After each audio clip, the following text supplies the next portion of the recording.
Chris Paul gets in, another wide open three.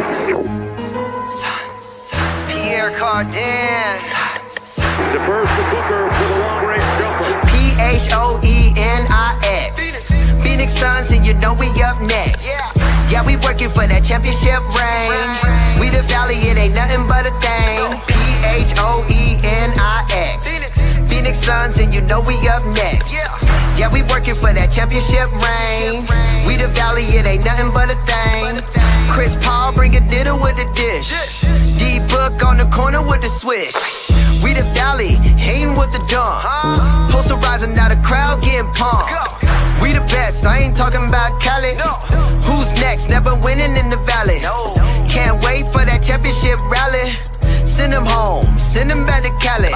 Stand up if you're down for the Suns. Put a finger in the air, we number one. Phoenix. Phoenix Suns, and you know we up next. Yeah, we working for that championship ring. We the Valley, it ain't nothing but a thing. Phoenix. Phoenix Suns, and you know we up next. Yeah, we working for that championship ring. We the Valley, it ain't nothing but a thing.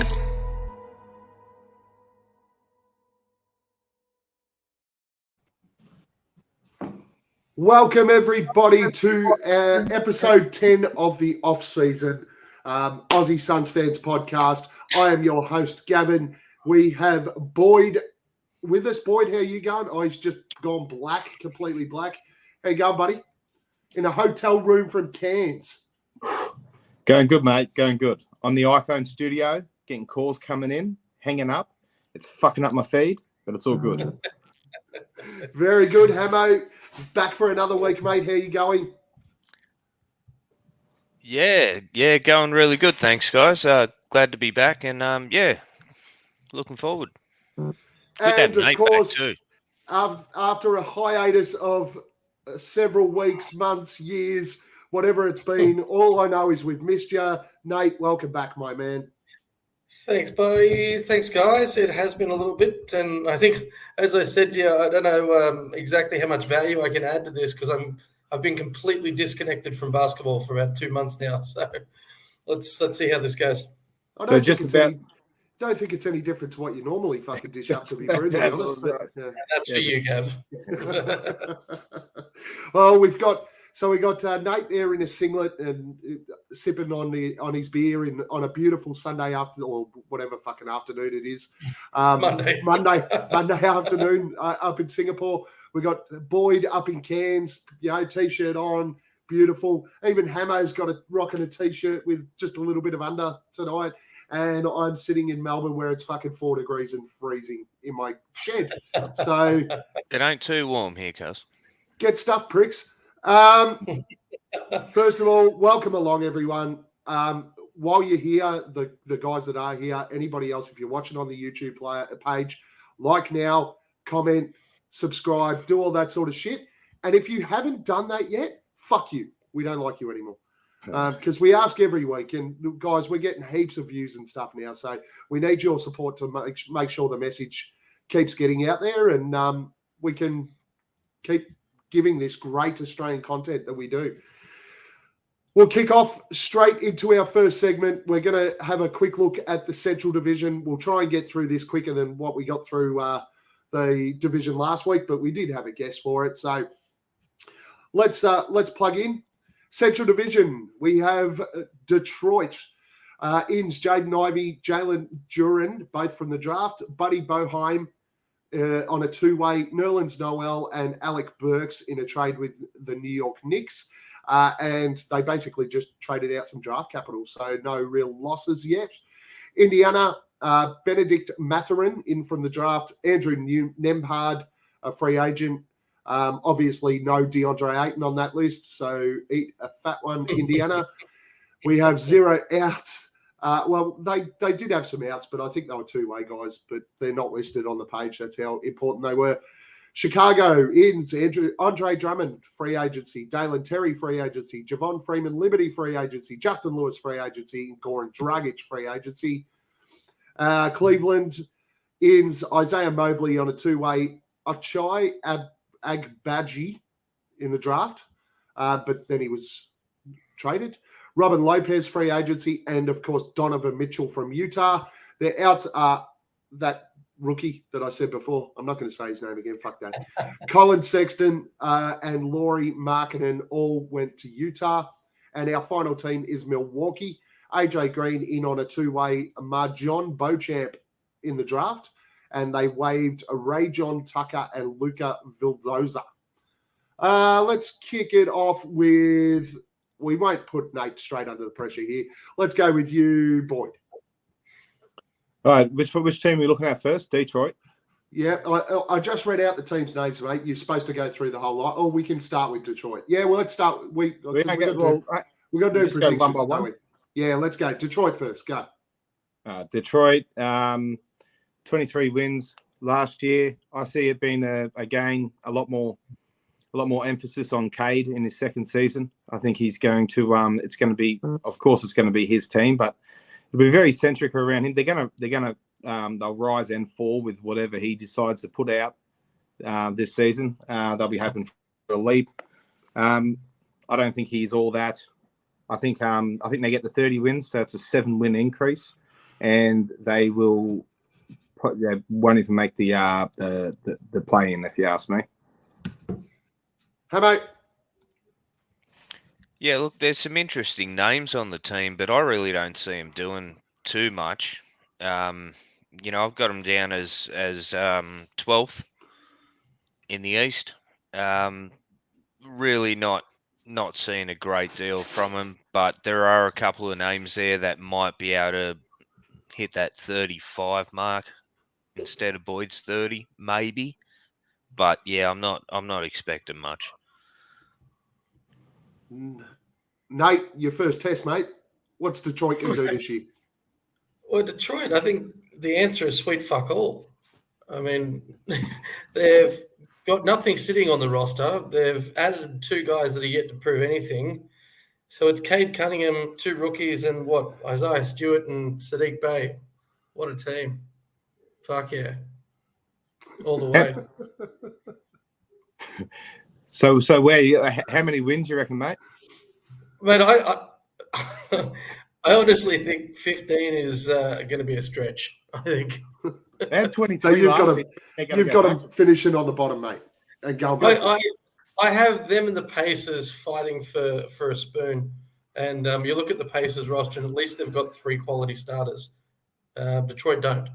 So, yeah, no faith. Sorry. Not on the Pacers yet. Just for the guys. Pistons fans they can do another year of what we did several of. Put it that way.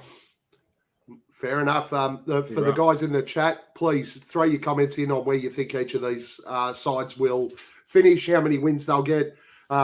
Make sure that you're joining in with us. I do want to give a special shout out to a couple of guests from overseas there. We got Sonia's back online. Hey, Sonia.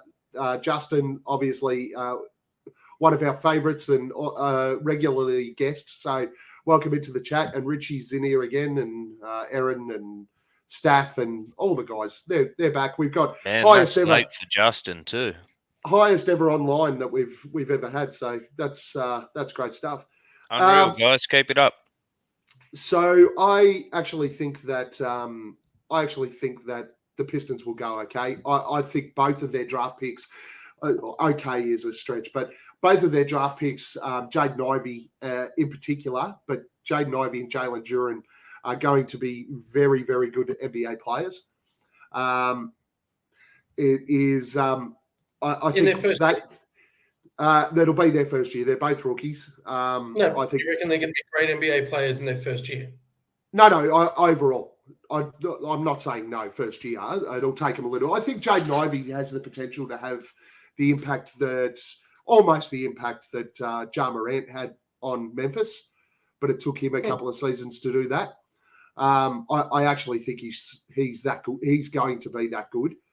And that's just my prediction, but it's going to take him a little bit of time to gel and get going. So I still see him finishing towards the back end of the Eastern Conference, probably about 13th, maybe 28 to 35 in the win column. If they can get to the top end of the 35, they'll be pretty happy. But I think anywhere between 28 and 30 will be pretty close. Next up, we have Indiana. Boyd. Indiana, yeah, they didn't get their main man, our guy DA. Thank fuck for that. Haven't, like you said before, mate. They haven't done anything. They're not a destination. I don't see them.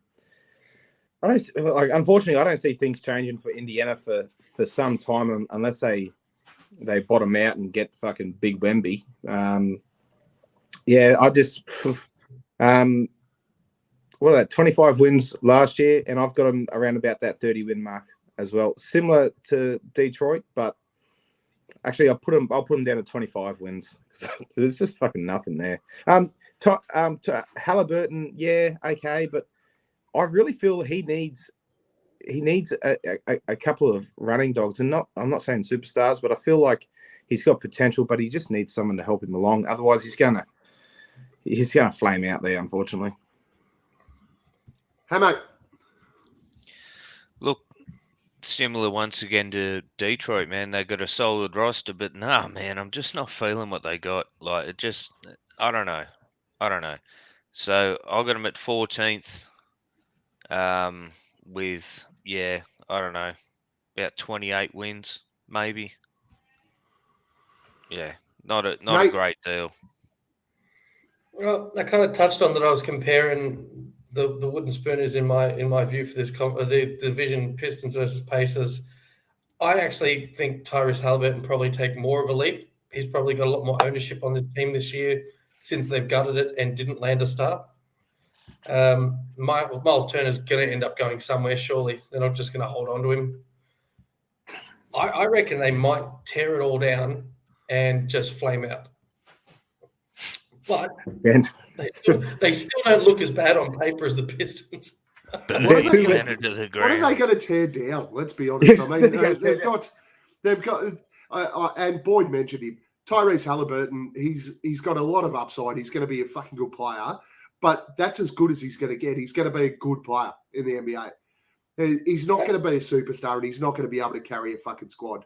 He's they've probably got a little bit more depth than the Pistons with the guys that they've got on board now. Jalen Smith is still an overrated fucking hack. I don't give a fuck what Hamo says. I know he was on that team. I think that the backcourt there with Tyrese and Buddy is at least something to turn the game on and watch a quarter of. I mean, I'd be interested to hear your comments on Benedict, their draft pick, given that he's an Arizona prospect. Because until I looked at the roster, I hadn't really paid any attention to him. Yeah, I haven't looked at anyone in the draft for years. I don't look at the draft. That's true. It's been a couple of years. You know that, the show's point. So.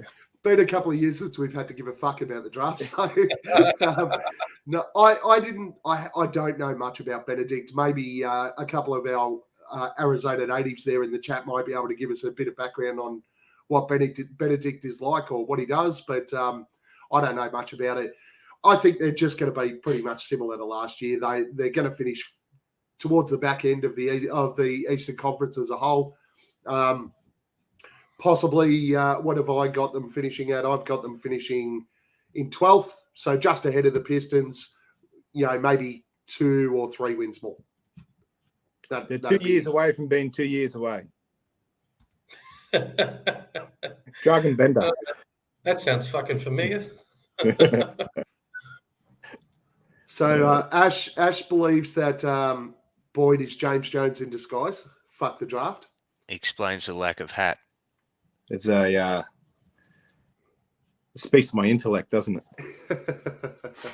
You fucking kidding yourself. All right, Chicago, the Bulls. Boyd. I got them sitting 46 wins last season, and they were very, very much up and down. A couple of decent moves around the fringes. I defensively, outside of Caruso, Lonzo Ball, I don't like their big man defense. Who is it? Is it Vooch? Is it Vucevic? Yeah, Vucevic, and they just signed Andre Drummond as the backup. Drummond, yeah. So him, Vuce, and also The greatest rebounder of all time, according to the him. greatest He will rebounder. go of all time. down as the greatest rebounder of all time He also in his said own fucking mind. he also said, if I'm not already there. If you're not already there, fuck. Well, look, yeah, DeRozan, he'll light you up, but I think there's defensive questions for this team, and I see it. I see him coming in at around about the 45 wins again. Yeah, and they'll be right there in the bottom of the top 8 in some sort of play-in territory.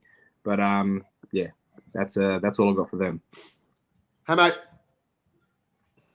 The Bulls have seriously one of the best rosters in the East, but they cannot stay healthy. I'm pretty much spot on with Boyd, unfortunately, once again. I've got them at 7th, and I reckon they're at 47 wins for the year. Ball's out indefinitely from what I understand. Levine's still rehabbing. It still says he's out according to their roster, so if they were healthy and at full strength with the talent that they've got, g'day Trev, there you go, mate. I reckon, like Boyd said, low in the 8, still in there, but yeah, injuries are a concern for him, man. Nate. It's just Chicago. They'll scrape into the 8, much like everyone said. It looks like they're running it back, just a little more banged up. I mean, what more can you say? The Dragic thing, is he officially added, or is he added and waived? He's playing? Yeah, no, he signed a contract with them as a free agent. So he's going to end up starting for him at this rate. Yeah, well, wouldn't surprise, would it? That's if he can get on the court. Yeah, true. Hey, Kobe White first. Look, I only made one note about the Bulls, and that was running it back banged up plus Dragic. So. And I think that's pretty accurate. And if you have a look, their next signing will be Derrick Rose, just because they don't think they have enough fucking injured players. Lonzo Ball, I think he's going to be one of those stories where nobody really knows what that guy could have done in the NBA because he just won't play enough basketball. He's always seems to be injured. He's got to find another team with a pretty strong medical group that can get that guy on the court. Otherwise, he's effectively going to be a see you later career. DeRozan's strong. Levine's solid. I still think they'll trade Vucevic if they can get some sort of value out of that. But honestly, I said it last year in my prediction, and everyone scoffed at me. I know that Hamo picked him up towards the top last year, but he's become more sensible this year. Defensively, they're horrific, injury prone. They're good enough when they've got their team on the floor that they're going to make the playoffs. A lot of offense. Absolutely, very exciting offensive team. They'll make the playoffs, but they'll make it as a play-in team. Finish about 8th. Yes, Trevor. I was thinking trading back to the Pelicans. Aaron Nelson, because he's in their medical staff. He went for the Pelicans from the Suns, didn't he, Nelson? You did. He's at the Pelicans, yes. Yeah. So, yeah, Alonzo needs some of that magic touch for sure. He was already at the fucking Pelicans. He left as soon as they signed Aaron Nelson. All right. Our next team is the Cleveland Cavaliers. Boyd. Oh, okay. So just I just want to say I can't remember who I picked for the previous divisions in this segment that we've been doing. So I might be doubling up. I've got the Cavs in the top 4, and I've probably said that like 5 or 6 times for different teams throughout the reviews. You got top 7 4 top is 4 an 18 finishes. play-in tournament. I've got 8 players finishing in the top 4 in the East, and don't ask me how it's going to fucking happen. No, Cleveland. It's just covering your bases, mate, because nobody else has written your fucking answers down either. So who knows? Cleveland are going to be fucking good. You look at they're going to be good for another 10 years, and it's great that they're out east. I like the backcourt pairing. I like that Donovan has someone to run with, and he's just got so much. I mean, he had Rudy Gobert as a defensive anchor, but he was limited as to what he could do, like the rest of the team. I feel like this is a really well-rounded team. The Cavs have, and there's like 3 players there I think could take big steps and and really push these guys up towards the top of the conference. So I've got them top 4, boys, top 4. Like every other fucking team, so that at the end of the year, this is the same as last year. At the end of the year, you'll go, I fucking picked them to Why be could I 4. pick that? No, Picked it. Told you, boys. Disgrace. Hey, mate. Man, I actually really like Cleveland's roster at the moment. I don't have them top 4. I do think they're going to be sneaky, though. I think they're going to play it smart, and I've got them coming in at 5th, with around about 52, 54 wins. Similar to what Stafford said, but I had it written down before him, so... There you go.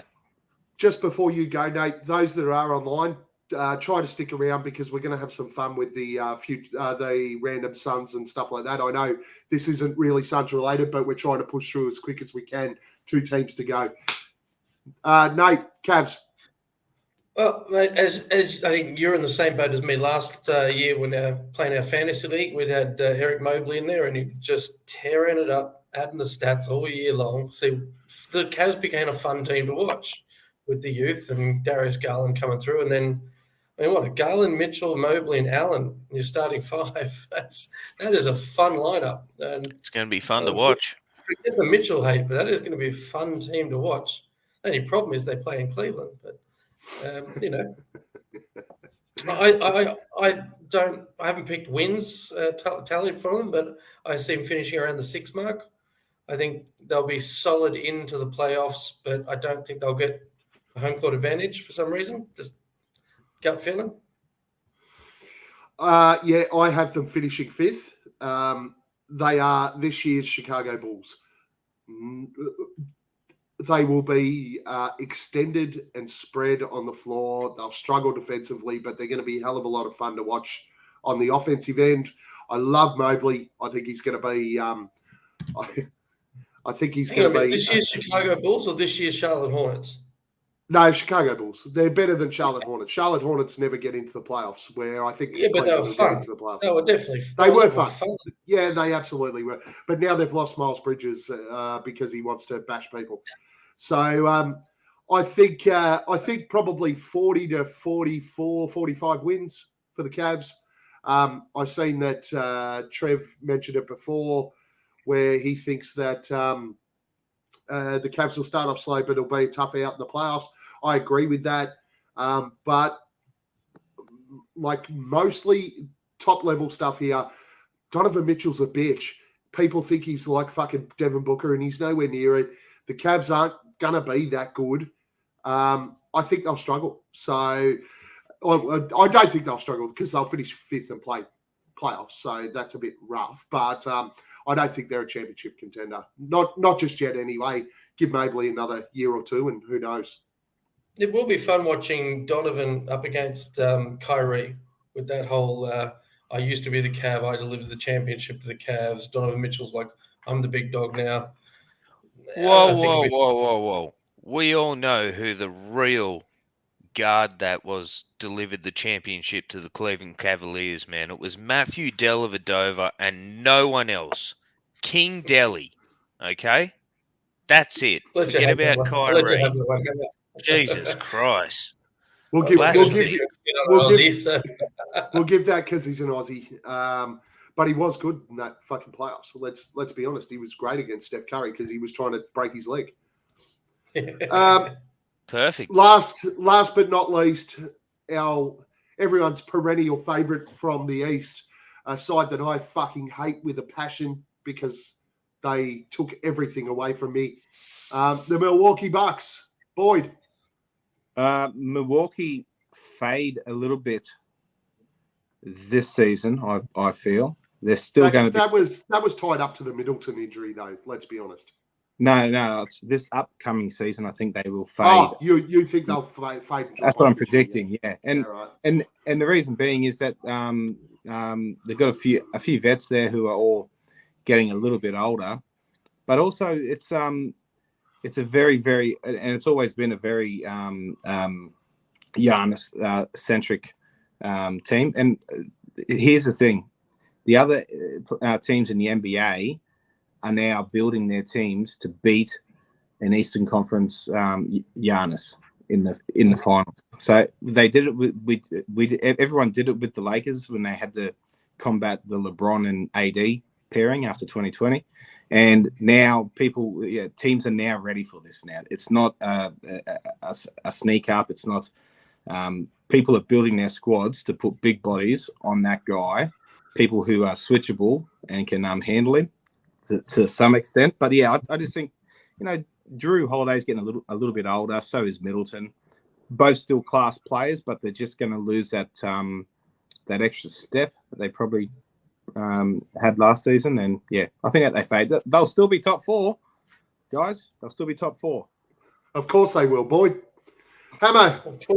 12 teams in his top 4. 12. Look, it's really hard. I agree a lot with what Boyd said. I think they're aging slowly, a little bit of injury concern. Not a lot of significant change in what it comes to in terms of off-season manoeuvres and so forth, roster. I still got them sitting at second, and I've got them doing that at about 60 wins. Nate. I just made one note, running it back with less. They're a little bit older. They look the same, but with a little less depth.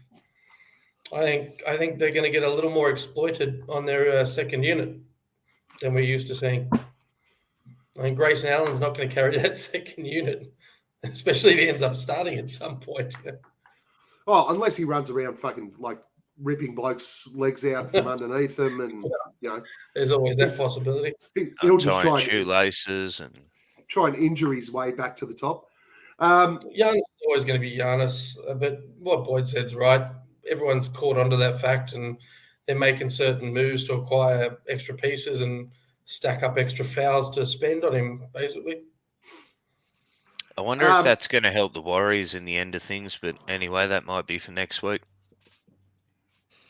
Yeah, I think it's going to be. I think it's going to be. Sorry, being interrupted by children here. Sorry, mate. I was just trying to have an opinion. Not you, Hamo. I love you. You're not a child. That wasn't this. Well, actually, it will be one day though, bro. Now that I think about it, this is the Bucks' last roll of the dice. I seen somebody mention it there. I think it might have been Trev, who said that if Brook Lopez is healthy, it changes that lineup. I agree. I think Brook is a massive piece for that Bucks lineup because it just drags that extra body away from Giannis that you were talking about, Boyd, if he can get out on the floor. This is their last roll of the dice. I really do think that they will finish top 2 in the East and potentially come out of the East. Giannis will be throwing everything at this year. So I do have them finishing second in the East and right up there again. Top 4. Just the position they're in. Definitely top 4. Top 4. Definitely and, top 4. And Richie Buckeyes. Buckeyes is definitely still at the Bucks. He opted out of his contract but signed an extension with the Bucks. So Bobby Portis, he's staying with the Bucks. That's the one I want to talk about. Aaron's comment there. I reckon we should get Boyd to write out all these top 4 teams for next week. List them. Go back, listen to the pods, and write them all down for us so you can present the defense back to us next year. Well, let's look at the assessment. Out of the 3 divisions, and we're finished with the East now. That's the Eastern divisions that we've done. Out of the Eastern divisions, we had 3 of them, 5 teams per division. Boyd's picked 3 of them to finish top 4 out of each division. basically. So And we're pretty how? good there. All right, let's move on to our next segment this week in Suns basketball. So the first thing I want to talk about is the article that came out. I believe it came out today. The James Jones article, where James basically came out and said, and I quote, no, not really, I don't quote because I don't have it in front of me, so I'm just going to make it up verbatim. And we called the Brooklyn Nets in regards to Kevin Durant. We wanted to see if we could get a deal done, but in that first phone call, effectively, we knew that there was no chance that they were going to trade him for anything. So we didn't bother. So one, he's dumped the Brooklyn Nets straight in it. Well done, James. That's good. But two, all of that waiting, all of the talking, Suns Twitter losing their fucking collective minds, everybody else losing their fucking collective minds, and we really didn't have that much of a go at him because James Jones picked it up from the start that we were no chance of really ever effectively getting a trade for Kevin Durant. Thoughts, Boyd? Yeah, very, very savvy of James to come out and just say, yeah, of course you're gonna pick up the phone about a future Hall of Famer. Very, very savvy that he said, yeah, we thought about it, then we dropped it because it wasn't going to happen. And that's given all the shit that's going on and all the speculation about our guys being a little bit upset about being in a trade, a rumored trade for Kevin Durant. That was a really nice way for James to sort of at least quieten that noise down a bit. So, no, I thought it was, very professional. Good on you, James. Throw us your comments in the chat. Let us know what your thoughts are on this James Jones article. Hamo, thoughts?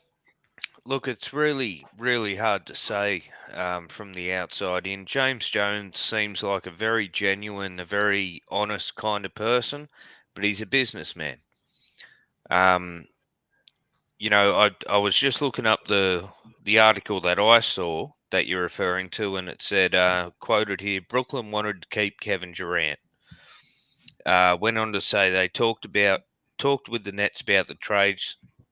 Talk never really got far. We had discussions with Brooklyn about their desires, what they were trying to do, but ultimately, I would say, like most teams, there was nothing to it.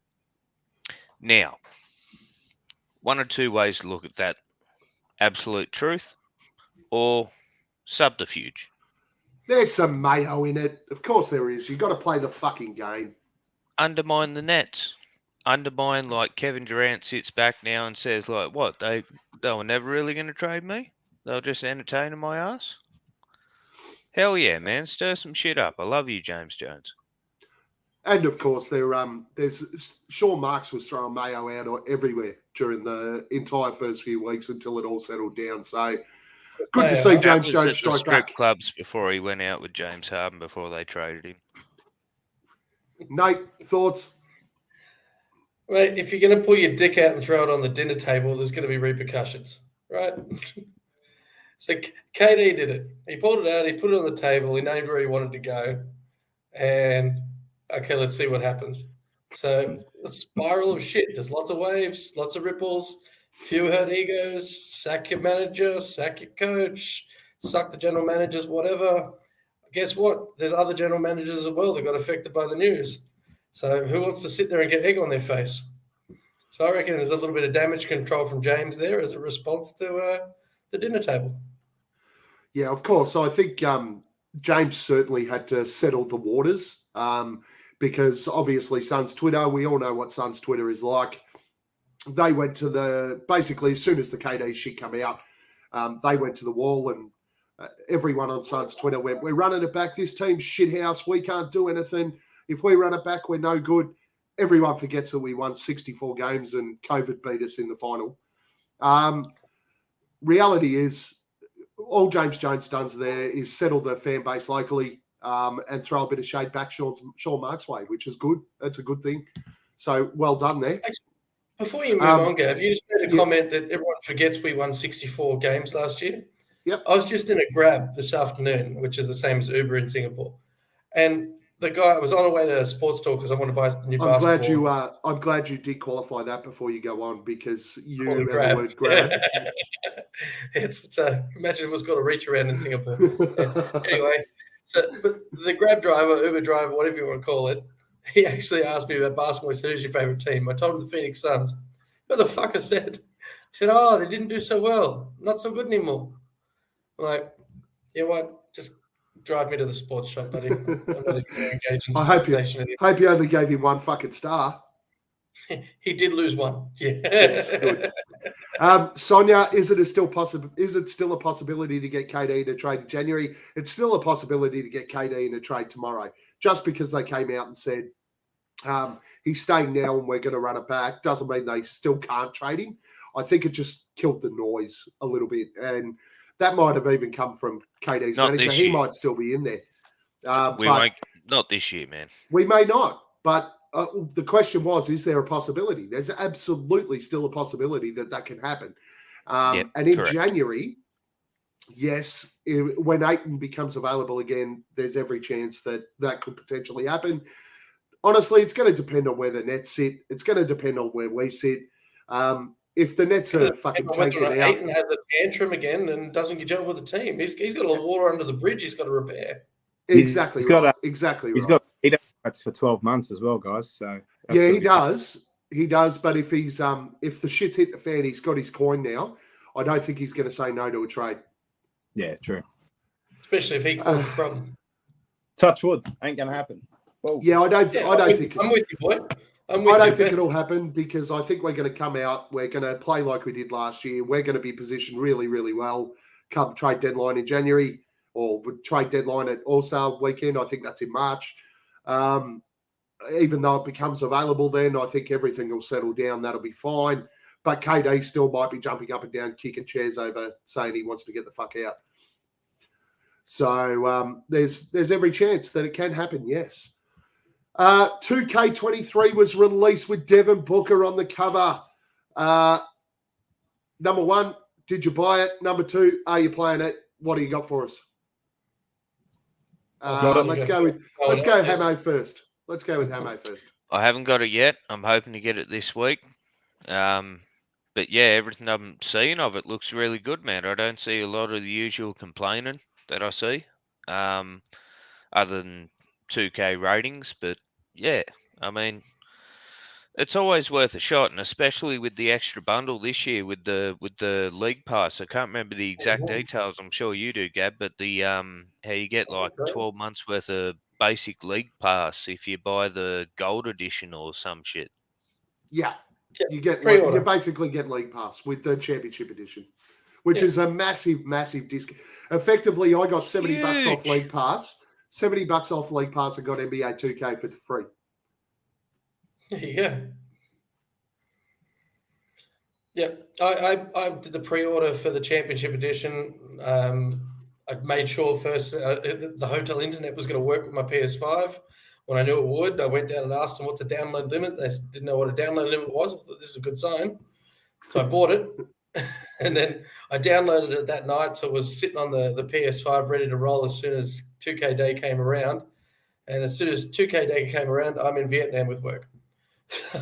So I got home at 11:30 last night and I turned it on and there was the 120 gig update file. So we ran the update file, and I think 2 in the morning I got to play one of the Jordan challenges, and then I was like, "Fuck this! I need to go to bed." Updates but it's there, it's ready to roll. I'm excited for it. I am. It's going to save me a lot of money. Shit is expensive here, so Boyd, you got it. Staff's got the 91 rating for Booker is fucking ridiculous. Agree, Staff.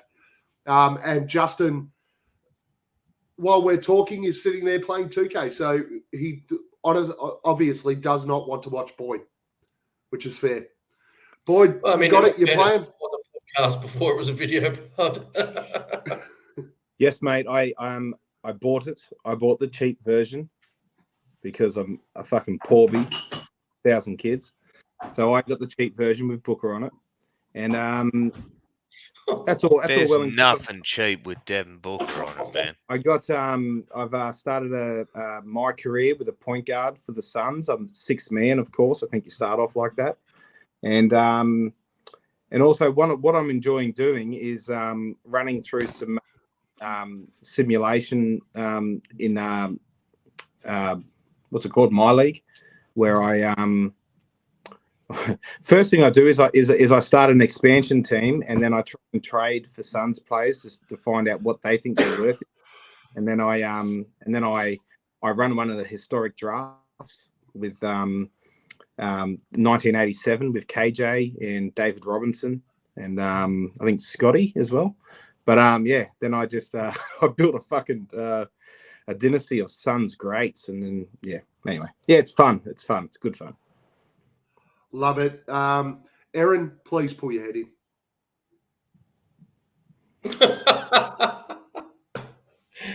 For everyone that's listening and not watching, Wow. There was some eggplant admiration happening in the chat. And unfortunately, Ashbot just backed that one up. So, yes, I also went and got 2K. I uploaded it as soon as it was released. I created a power forward because the Suns don't fucking have one. And I discarded Jay Crowder to the bench and dominating now. But it's good fun. But it's definitely an upgrade. I didn't think there was much of a change between 21 and 22. But the difference between 22 and those two. So. No. 22 and 23, I think there's a big change in the game, and I'm actually really enjoying it. The thing I love is when you get into the rec. I don't know. Are you a rec runner, Nate? No. Done it once or twice, but not really. I love the rec. After that whole lockdown thing in COVID, all we did was play people we knew online. I stopped playing the rec. Yeah, no, I love the rec. Unfortunately, I'm not going to ask you, Boyd, because you're on Povo fucking Xbox. But I love the rec. This year, you get much higher XP, much higher VC, and your trip to badges is much higher as well. So I do love the rec. We've already had a couple of late nights. See. Saturday night, 3:00 in the morning. I might have finished up. The wife was wrapped. 3:00 in the morning, still playing 2K, and I woke the entire house yelling at the TV. So that was really, really, really good. I imagine at 3 a.m. Was it what my missus usually hears? Like, fuck you, Boogie, I made you my bitch. Yeah, something like that. And I was also about 17 beers deep. So it wasn't very quiet. All right, next up, we're going to talk about Dario at the Euros. Now, something I didn't share with you guys earlier, but I'll run through it quickly now. At the Euros in 6 games, Dario 9.7 points a game, 7.2 rebounds, 3.2 assists, 38.5% field goal, 30.8 3-point in 27.2 minutes per game.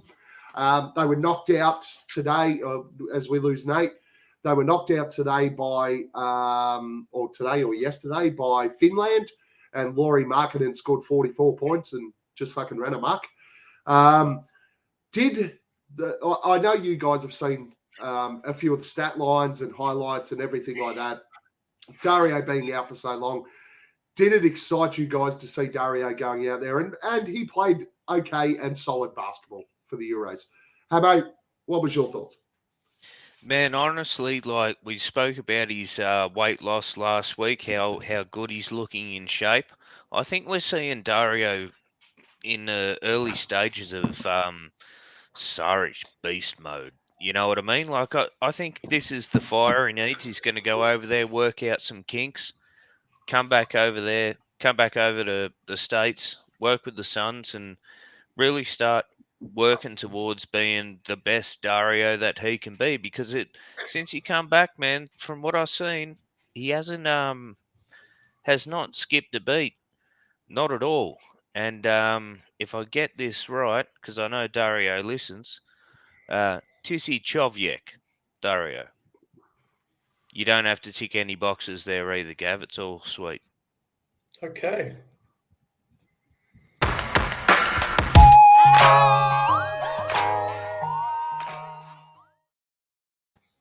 I have no idea what that was, so I'm just going to censor it to be safe. It's all good, Nate, brother. Nate, what about you, mate? I know you haven't seen much. Hopefully you've seen a little bit of Dario. Well, in response to what Hammer has just done, I learned some Thai this week. Ginkgo bye. Just eat it.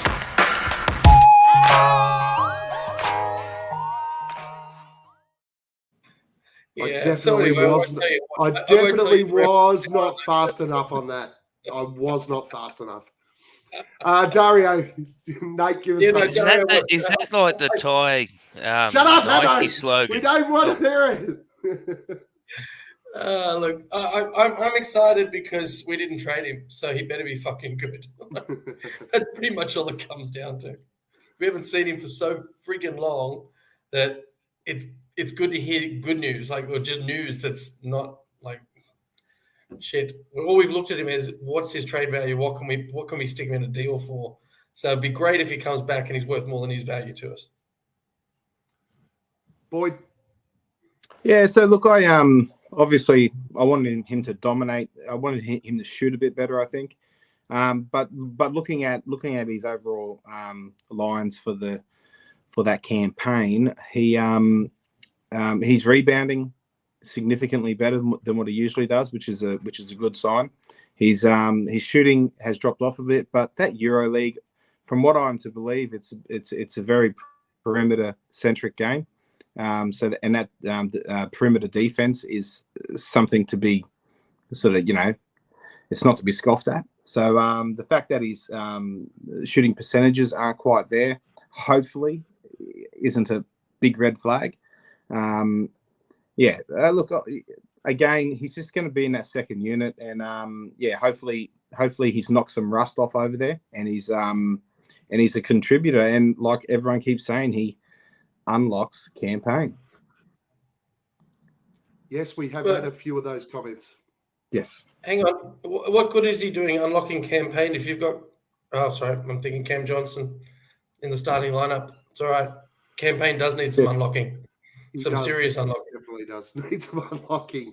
I think out of what you just said there, Boyd, the one that stood out to me as well was his rebounding.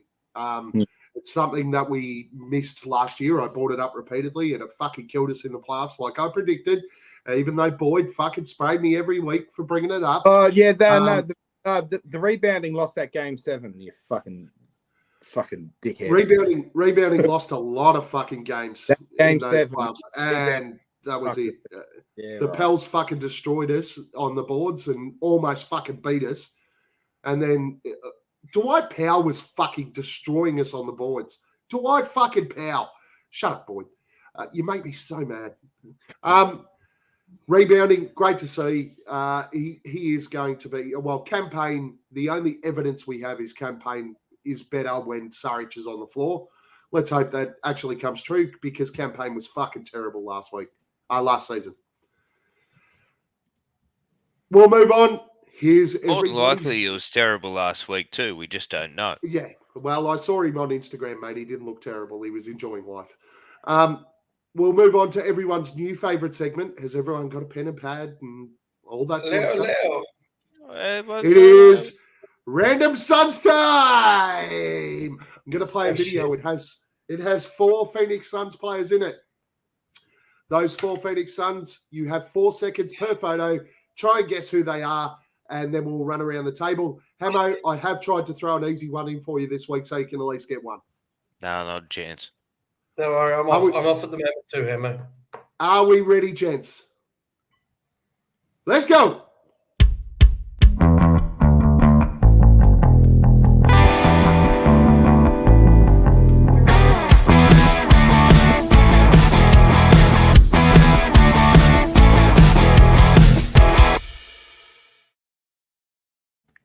You're a all right, Hammer. One of those, you're a fuckwit. Hang on, I'm just writing Hammer looked very, very confused. All right. I'm shocking with faces, man. It's so bad. Even worse with numbers. Right. I'll happily go first if you want, Gav. Well, let's start first. We'll We will throw it in. Guys, in the chat, we need you to throw the names up. Who was the first picture? I'm not going to put yours up there. Trev, you've basically... What's wrong with you, Trev? I got them all. Yeah. I got them all, guys. No, right? Oh, let me go. Picture number 1. Who was it, Hamo? Stop reading Trev's comments. Fuck Shannon if I Brown. know. I'm not reading them. I got them covered. Nate?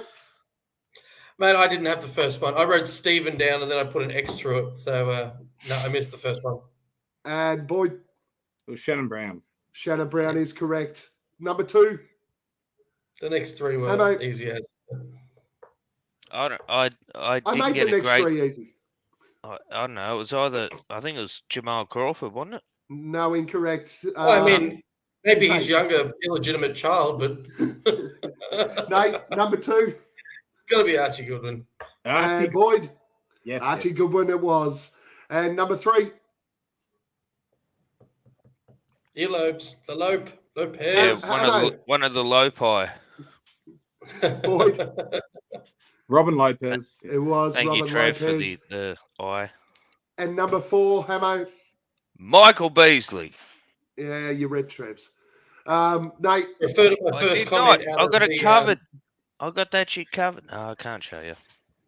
Obviously, Michael Beasley Fuck was you, my Trev. fuck you game. Yeah, I know.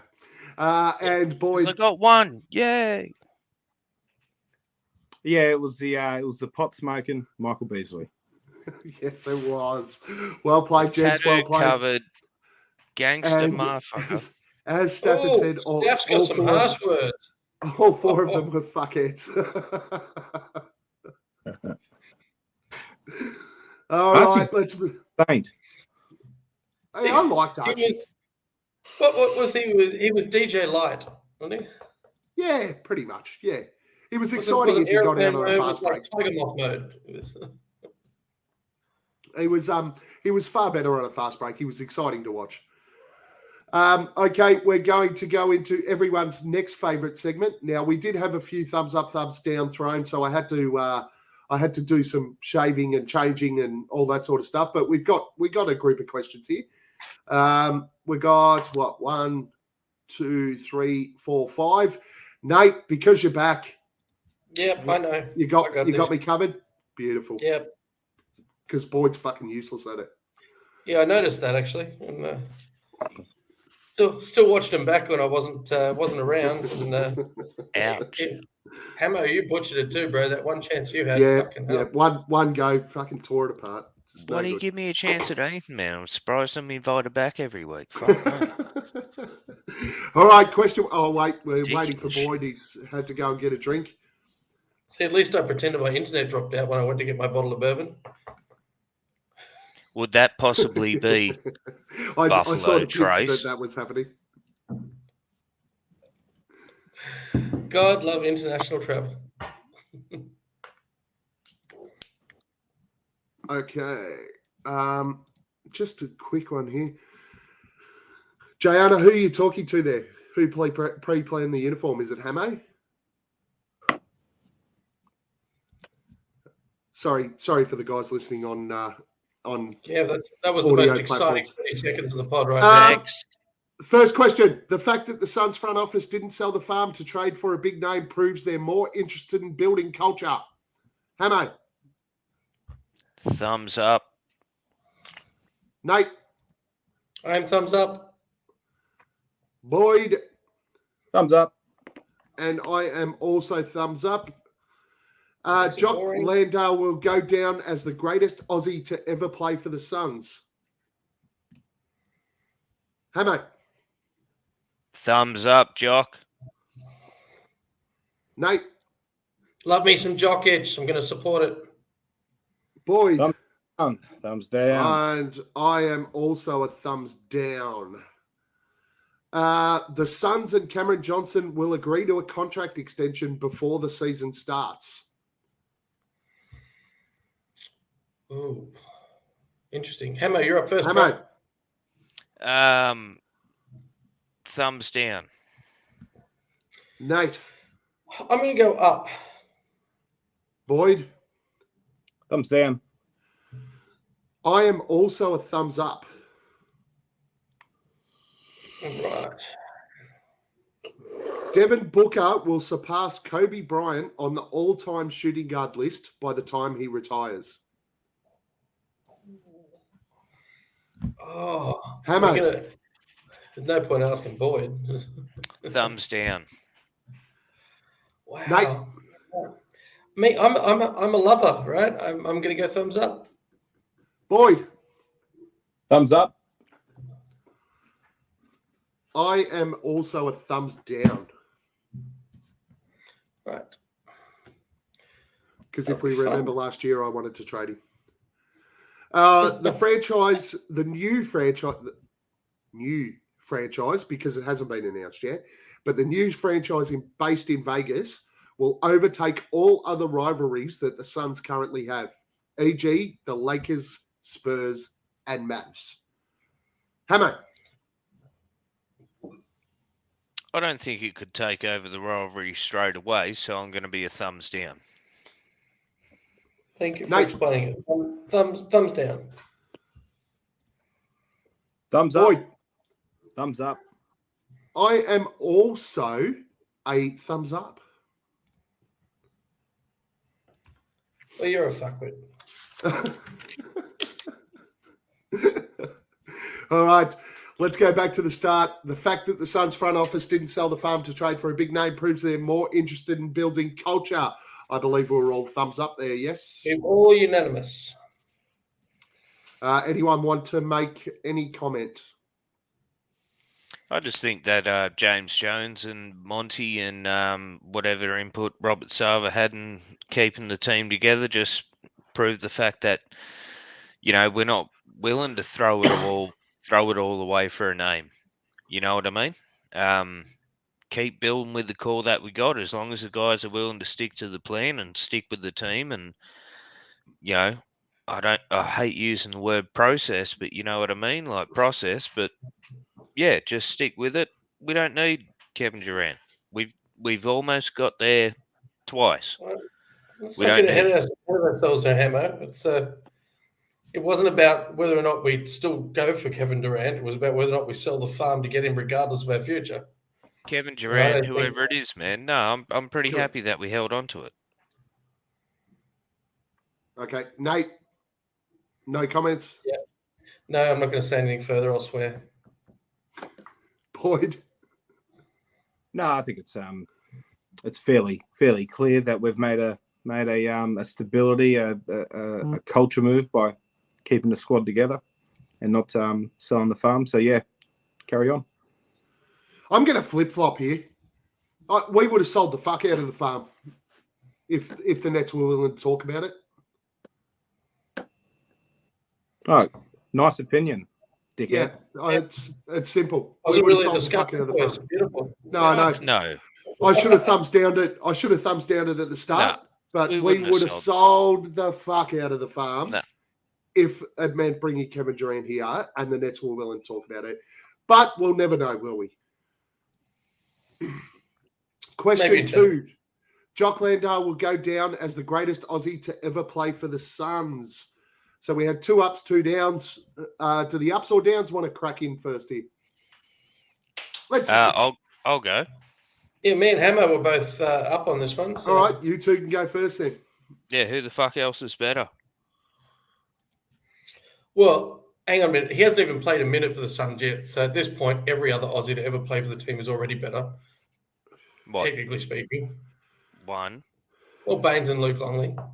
Nah, Baines is Kiwi. Baines is not a Kiwi. He's a fucking Australian. Baines is a Kiwi, isn't he? It doesn't matter where he was qualified. He plays for Australia in the Olympics. Plays in green and gold. Fucking hell. The way they talk about him is he's Okay. a fucking Australian. Baines, Don't even Longley, go there. Landale. They're our choices. Come Have you in. forgotten the fucking question? Well, your argument so No, far is I that, think he will go down as the greatest son, Aussie son. all right. All right, let me jump in with what I said before. Jock Yeah, edge. give us some I've got sort me of some brain. jock here. love. I've got me some jock love. I wanted this trade last year. I got a little bit of a stiffy when it happened in the off-season. I'm super excited for it. And, you know, when you get a little bit of a stiffy, if something else comes of it, there's a cream for it. And there's Lamisil. So I reckon that all points to Jock has all the potential in the world to become the best Aussie son. Because, to be honest, he's the first rookie that's come in showing some potential on a low contract, no expectations. He's going to do fine. I reckon he's going to outperform everyone's expectations, and we can sign him long-term for cheap as. Boy, do you want to rebut first? You rebut. Start with the cream.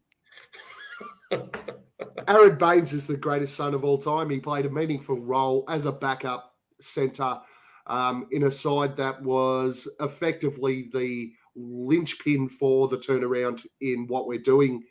And not only a meaningful role, a significant role, holds the record for three-pointers made in a game by a Phoenix Sun, equal with a couple of others.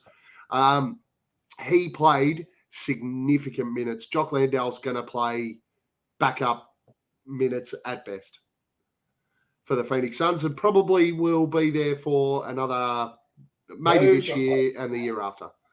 I love Jock. I'm trying to get him on the show.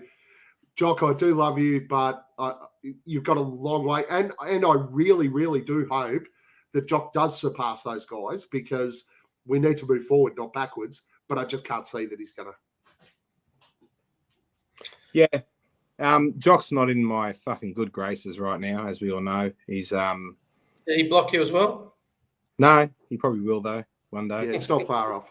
I'll get to him eventually. No, he's just yeah. He is what he is.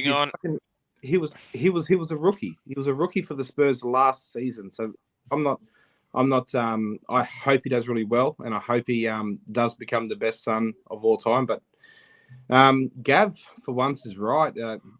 Bangers. For once. Fuck hell. Bangers is right up there. No, all right. No, Gav's all right. Moving on. The Suns and Cameron Johnson will agree to a contract extension before the season starts. Right. What do we have here, Hammer? We were split. So Boyd and Hammer went down. Yourself and me went up. Okay. Boyd, we'll kick off with you here. Why'd you go down? Yeah, and as much as I don't want to see him traded, is if we extend him now, he's probably our best trade chip by the trade deadline if we want to make a substantial move. And I just feel like they're going to keep that, and they're going to not play it the same as the DA thing, but let him go to restricted free agency and keep him there as something to dangle if another star requests out, or there's something significant to be had at the trade deadline. I think he will be a real key piece. And if we do extend him now, he obviously I think it's like a 6-month cool down. It'll just go past the deadline, I believe. So he won't be able to be traded. Hey, mate. You see me shaking my head. The reason why is this going to be really boring, man, because everything Boyd said is exactly why I voted the same way. Well, you're both a pair of dickheads. Why? Tell them why, no. Tell me why. That was the point of the segment. No, So, Boyd, you said Cam Johnson is going to be the intricate part of a trade for a star. Bullshit. They're going to be wanting Bridges, not Cam Johnson. I don't think we moved. Bridges is already signed. They're not going to hold out to give a guy a discount. They're going to want to sign him early and sign him for less, just like they did Bridges, and not run through that same fucking lesson that they screwed up on with DA. Now, in the way that the egos were hurt. Cost them less in the end of things, though, didn't it? Yeah, but look what it did to the team. Look what it did to the egos. See, Cam Johnson will sign for less to stay with us, like Bridges signed a very team-friendly contract. And I reckon if they don't do it before the season starts, that's when all that egotistical shit comes in. That's when you got 20-year-old guys out there getting pissy with each other. No. I absolutely agree. They're not going to make the Jalen Smith mistake. They're not going to make the DA mistake. They're going to sign Cameron Johnson. They're going to extend him. Cameron Johnson is a nice trade piece based on the contract he has now. Probably a nice trade piece moving forward. But reality is that we're sitting here sort of saying, well, it's pretty unlikely that we're going to get a Kevin Durant now. Why the fuck would you risk upsetting the balance of the team, moving forward this young squad by not signing a Cameron Johnson right now? They just have to. There's no if, buts, or maybes. That's why you're both dickheads. Devin Booker will surpass Kobe on the all-time shooting guard list by the time he retires. So Boyd and me were the homers on this one. Clearly, All it's right, a dickhead status. So do you want me to kick this one off with a rebuttal? Well, I mean, this is going to be fun for everyone because not a rebuttal. at the end of the day, everyone kind of loves Kobe, but yeah. Look, I love Devin Booker, and I really, really hope that he gets that level. But you're talking right now, as it stands, we need championships. We need multiple championships. Kobe is universally adored. The thing that helps him in that list of players is the fact that he's based out of LA. When you look at the global reach of the people that put this shit together, they will always lean towards a player like Kobe because he is from LA. big team, very cool. Book, win those titles. You get 4 or 5 titles like Kobe did, and I'll tell you what, that conversation changes completely. But at this stage, I just can't see how he's going to overtake Kobe. I did not expect this to take a basketball economics turn. Hamo, anything to add to that? Man, I was once again pretty much the same. Suns fans, we hate Lakers fans. We hate Lakers, rah. Kobe was something different. Kobe got handpicked from day one to be like possibly the new face of the NBA going forward. And Booker's already a few years down that track, man, and it's a huge hill climb for Book to get up to where Kobe is, or Kobe was, at his age and his prime, man. And no, there's all the time in the world, all the love for Book, but it'd take a huge deal for him to beat Kobe, man. I'm sorry, it really would. Boyd, rebuttals. Well, I put my prediction based on what I believe the entirety of his career is going to look like, boys, and I've got that 4 or 5 chips. I've got we're never losing a game when it comes to I've got 82 win season. I got all this. I got what we need in spades for Devin Booker to overtake Kobe Bryant as one of the greatest shooting guards of all time, man. So 100%. It's the optimist in me. It's positive vibes that I get from So Says Jay. It's Marbo. It's the vibe. I love it. That's just Had what to it bring is. Marvo into it, didn't And we? I've got one more for you, Boyd, to add to your list. Book What's it. that? Just book it. Book it. Boy. Nate, comments? Mate, I was fortunate enough to get to Staples in Kobe's farewell tour. So on his last year, I was in the bleachers right up the back, cheap seats, but I got to watch a game. And it was about 30,000 people yelling at Kobe to pass the ball. The vibe was, the Marbo, was that you stayed 1 year too long. Now, I know we want all the respect in the world, but the reason I say that is because we all know Devin Booker as a man of integrity, as a man of true character. And I think that character sets a foundation for what he's going to look like in media's view now that they're finally looking at him. Now the world is finally paying attention to Phoenix. I think his character is going to shine through. And like what said, when you marry that with about 5 rings, I think he's a different being. He's not doing it for his own stats. He's literally doing it for a city and for a team. Whereas I kind of always felt like Kobe was doing it for himself. That shouldn't be washed over. By no means at all. Like that's very true. So Kobe was very much a Kobe-centric guy, right? And he struggled to play with other superstars to a certain extent. Now Booker has already shown that he can play with the CP3s of the world, who and CP3 was, played on teams with James Harden and Russell Westbrook, where them guys didn't mesh well with him. He's come to Phoenix with Devin Booker, and it's just been seamless. I just think that's a really good sign for Book for future campaigns in winning championships. The fact that he can stop mentioning campaign, mate. Campaign, I can't stop it, mate. I can't stop it. This is one of them conversations we could do like 2 pods on and still not even be even close to getting a resolution. So let's just move on. Look, we're 50-50 in the vote.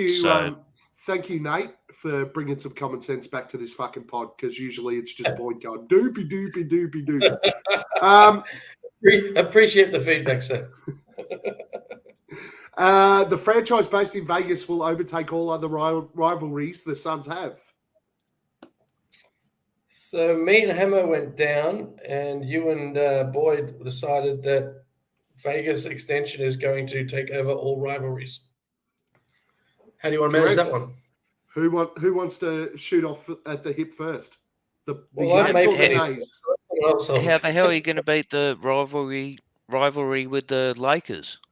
I can tell you how, but do you want to shoot off at the hip first? What, you want to start a brand new one? Is that all you got? It's a good start. Is that your argument? Spicy mayo. Come on. Go on, hit the button. I'm waiting. Is that all you got? That's it. Go on. Okay. Nate, you got anything for the Nate? I mean, a rivalry is staunch with history. A rivalry exists because you've got a reason to friggin' hate someone. Or, is it Boyd and I had a rivalry after 2 shows? Or let's take an Australian look at it. You don't throw a banana on the field at an AFL game anymore.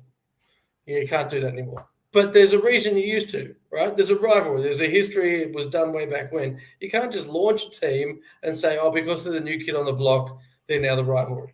Why not? No. Adelaide and Port Adelaide did it. It's not a rivalry. It's just a bunch of other teams going, we need to beat them. Let's just piss on them and move along. Adelaide versus Port Adelaide is a huge rivalry. Yeah, but they're both shit teams. West Coast, to you. West Coast and Freo, huge rivalry. And we're sorry, apologize to you guys in here who are not AFL fans. but look, a rivalry to me is it's historic, and the new kid on the block gets. No one wants them to win. Everyone wants to beat them, but it's not for the fact that the only reason they've got to hate them is if they pinched players from their team in the expansion draft. All right, so would you consider Denver right now rivals of the Phoenix Suns? Is there a rivalry right now between the Phoenix Suns and Denver? Yes, there is. Yes, there is. I would say a cheeky dick in the ear, yeah.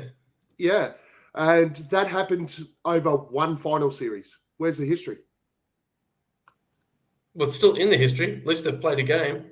Well, but that's what created. That's what if we face created the the Mavs rivalry again in the next series, then it'll be the Mavs rivalry we're talking about next season. Okay, so that was my next point. That's my next point. Right now, do we have a rivalry with the Mavs? Yes, we do. After one fucking playoff series, rivalries are born out of the matchups that are there. Now, the Suns. I think we have a spike. Hold on. The Suns and Vegas are 3.5, 4 hours apart. It will not take long for those two sides being that close together to form a significant rivalry, especially once LeBron buys the fucking team. The rivalry will not take long. And all of a sudden, now you're going. Now you're pitching. Now you're sitting there going, "Oh shit, yeah! If LeBron owns that team, fuck, I'm going to hate him." Yes, rivalries don't take long. And when you talk about Vegas versus Phoenix, 3.5 hours apart, that rivalry is going to fire. We have a rivalry with the Spurs now, and you talk about history. Yes, we have a long-term rivalry with Spurs. But that entire rivalry started off Robert Horry hip-checking fucking Steve Nash. Yes, we hate a player. No, we hate the Spurs. Hate the Spurs after 20 years in the playoffs. Boyd. Yeah, look, I think it's a proximity thing. It's we're going to be the big brother. We're going to be the big, they're going to fucking probably hate us to start with because we're going to be the guy that they want to knock off. We're going to be the guys, across the ditch who are right there, the big Western Conference powerhouse that they want to get a piece of because we're just over their shoulders. So I think it's going to start off and it's going to be more them towards us, but then we're going to. I think it'll catch fire because we're just going to have a beat up on these guys for at least a good few seasons. So I think everything's there in the making. Very similar demographics, nice and close. We'll be playing a lot of games against each other, and look. I don't think it's going to be there straight away, but it won't take much. It won't take much for this just to fucking blow up and get some real legs quick. So yeah, I'm looking forward to it. So I admitted at the start of this pod that I've been disconnected from basketball for a little bit. So what information's come out in the last couple of months that has put Vegas on the list over Seattle? Actually, the information is that the preseason games in Seattle, the NBA will announce that both Seattle and Vegas will come in as teams next year. Yeah. Or the year after. That means a restructuring of the conference. It certainly does, and that's a topic for another time. Well, there's 40 minutes in itself. So we just want to what we'll do there is wait for him to actually announce it, and then we'll look at the restructuring of conferences because it's a certainty to happen. One question I didn't ask in there, but just a quick thumbs up, thumbs down. Jock Landale will definitely come on the Aussie Suns Fans podcast. Oh, thumbs up. Void. Thumbs down. Thumbs up. Come on, man. You're a dick, We want boy. him to come on. The only reason he wouldn't come on is because Boyd's a piece of shit. You two bitches. That's why. Yeah, keep me as a scapegoat. He's not coming on because he's been a pompous fuck. Moving on. Oh, well, we know the three that will be on the pod with Jock then. Beautiful. Poor Boyd's going to miss out. Look, we've got absolutely just raining down thumbs up in the chat too, Boyd. So, you fucking lose. All right. Next. Down, mate. Next segment. I would kill everyone in this room for a drop of sweet beer. Who do we want to have a beer with this week, Hamo? Man, I actually spent all of Sunday watching a lot of basketball documentaries. And the one person I really feel like having a beer with this week would be Jermaine O'Neal. He seems like I was watching The Malice in the Palace. I was watching a lot of other docos and stuff like that. And the Flagrant Foul one and all that. And Jermaine just seems like a really intelligent dude, ex-son. I'd love to chat with him. Feel kind of bad for how his career went down because of what happened and whatnot. But yeah, that's who I'd like to have beer with this week. Very nice, Nate. I hadn't given it a lot of thought, but Sonia makes a pretty good point. Yes, she does. Having a beer with her, at least I'm in Phoenix, right? So I'm Absolutely agree. And we know she'd still be cool. partying at like 3 o'clock and 3:30 in the morning. Yeah. Bring it on. Boyd, who do you want to have a beer with this week? I want to have a beer with Alan Williams down there at Southeast Melbourne, Phoenix. Alan Williams, I think he would be just him being that Suns at heart guy. Now that he's local in Australia, I can get excited about maybe bumping into him at the local at Marumba Downs. Who knows? It might happen, Nate. It's a pretty happening joint, as you know. I'm pretty sure anybody that plays basketball professionally is not going to Marumba Downs for a beer. Well, Daly Terry Evans goes there when he comes up to Brisbane. Yeah, but he's a rugby player. He's a fucking loser. Right. Obviously takes his neck with him. There's a whole other sport argument there. Me this week, I want to have a beer with Sue Bird. She finished up her career, fantastic career. One of the GOATs. Makes me a little bit uncomfortable that they call her the GOAT, because we all know Diana Taurasi's the GOAT. But no, Sue Bird, fantastic career, finished off really strong there, obviously, in the championship games. I'd love to have a beer with Sue. She seems like a cool chick too. And Sonia, absolutely, when we win that trophy, we are going to cry and celebrate together. And I think that Nate will definitely be there. The other two won't, because they're soft. Yeah, just throw me into the parade, baby. Let's do it. Our next one. Don't be a flog. Who is the flog of the week, Camo? Look, this one really kind of upsets me a little bit, but I'll make it brief. Anthony Edwards. Oh, yeah, that was bad. You get ready to tick the box, Gav? Yeah. You're a cunt. No, there it is.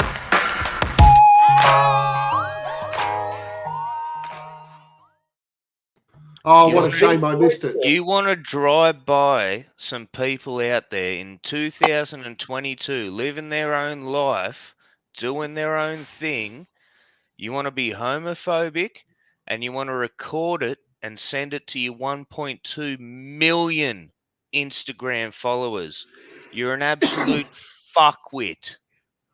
I haven't even seen this. I kind of want to now. Yeah, look it up. It's not good. And I'm done. That's it. He's come out and apologised. Ask Ben Simmons. You know where I am, mate. Come on. He's come out and apologised since. Probably a bit late for that, Edwards. But, yeah, it wasn't great. Wasn't a good look. Nate, who's your flog of the week? There's no flog this week. I have nothing. It's fucking weak as piss, mate. Yeah, drain the energy. Sorry, guys, but yeah. Boyd, flog of the week.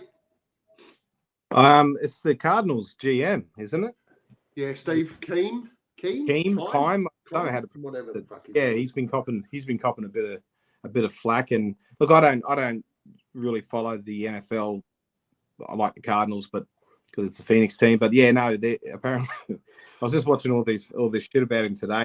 You know, the shitty drafts that he's had, and fucking his lack of his inactivity in the off season and all that sort of shit. So yeah, mate, you're a bit of a flog there, mate. You're upsetting all of our Suns fans who are watching peeps at the moment. Yeah, all of our peeps over there in Arizona. You're upsetting a lot of people. So yeah, you're a flog.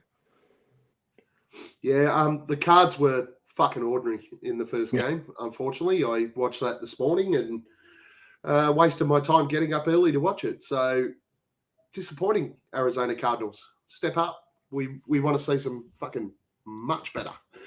My flog of the week. I'm kind of with Nate. I really didn't study this week, so I don't have any idea. I apologise. I wish I had enough spare time to think about who I'd throw a beer at rather than drink the bloody thing. But yeah, I did. I thought Hamo might have brought up this guy, and because he didn't, I'm just going to take the cheap way out. Pat Beverley is my flog of the week again. He came out and made the comment during the week. I don't know if everyone saw it, but they interviewed him and went, you're going to play with LeBron and AD. And his comment was, they're going to play with me. I made the playoffs last year and they didn't. I can't call him a flog. You didn't make the fucking playoffs, mate. Your fucking team did. I love that he said that. Isn't this just sort of setting it up? It's just beautiful. It's fucking poetic. I love it. They bring him in to piss off Westbrook, and all he does is upset them straight away. It's like he's gone straight. Yeah. He's gone straight for He's gone hugs and kisses for Westbrook, and gone for fucking Bron and AD, and just gone to smack him in the face. Gold. He's still a flog, but actually now you're sort of bringing me around there, Boyd. Have a beer with him. Actually, No. Trev is spot on. He did predict that Pat Bev would do this. He predicted it on our show last week or the week before. He did. I remember that episode. I was still in Brisbane for that episode. I remember that one. Now, before we sign off, Sonia, you are right. Pat Beverley is an all-time flog for life. Before we sign off, one more thing. Just They're my because words. He's a flog Nate's- of life. Nate's here. Nate's here. Hasn't been here for a while. Just for Nate, I've got a dedication for you, mate. Hope you enjoy. That Hansel's so hot right now. Love me some Sophie. We got to get the WNBA back just for Sophie. Oh, Last comments, Hamo. I missed the Sophie season. Nah, man, good to be back. Good She's talk, still dominating Sons. Instagram and TikTok, mate. Get on it. I am familiar with the Instagram feed. Looking forward Nate- to next week. Beautiful. Nate, any last comments? No, but you've inspired me for a new wallpaper. I love it. Boyd, last comments? Ah, man, can we start this fucking season soon? Fucking sooner rather than later. No, that's it. Well, it's camp happens early October, doesn't it? So that should be Yeah. nice. Follow, like, all that sort of shit that we need you to do. Make sure you're doing all that. Put comments on our YouTube so that it's not just Boyd fucking talking about himself. Because that's the only comment we get is Boyd getting on and going, sure, you look good, Boyd. Please, somebody else comment. Even if it He's is, always got some gee, you jazzy look love. good, Boyd. Sorry, mate. He's always got some jazzy love. Always. Outside of that, thank you very much for joining us. We had a ball tonight. It was another long episode, but we had fun. Paul, Derbyshire World, we will get you on, I promise. All right, I'm working on it. I did some study this week, working out how I can get you here. Boyd's been in my ear, hammering me as well. Justin's told us we have to do it. We will get you on, we promise. Thank you, everyone, and we will see you next week. Peace.